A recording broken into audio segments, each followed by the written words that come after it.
नमस्कार, मी प्रियांका पाटील। आपण पाहत आहात राष्ट्रीय लोकराज्य न्यूज, निर्भीड बातम्यांचे व्यासपीठ। आज आपण दिवसभरामध्ये घडणाऱ्या घडामोडींवर नजर टाकूया। अहिल्यानगर शहरातील रंगार गल्लीत केबल वायरिंग स्पार्किंगमुळे धूर। अहिल्यानगर शहरातील मध्यवस्तीत भागात गेले 4 महिन्यांपासून काँक्रिटीकरणाचं काम चालू आहे। सतत पावसामुळे काम बंद असून रंगार गल्लीत विजेचे डिपे उघड्यावर आहेत।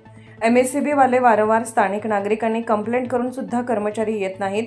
गुरुवारी दुपारपासून सतत पावसामुळे उघड्यावर असलेल्या वायरिंगमुळे रात्री स्पार्किंग होत आहे व भरपूर प्रमाणात धूर निघत असल्यामुळे नागरिक भयभीत झाले।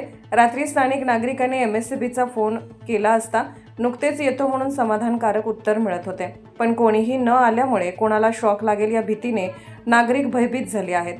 काही घटना घडल्यास त्यास जबाबदार कोण असा प्रश्न स्थानिक नागरिक करत आहेत। अहिल्यानगर शहर प्रतिनिधी सागर सब्बन। ताज्या बातम्यांसाठी आणि अपडेट्ससाठी राष्ट्रीय लोकराज्य न्यूज चॅनलला सबस्क्राइब करा, तसेच लाईक आणि शेअरही करा।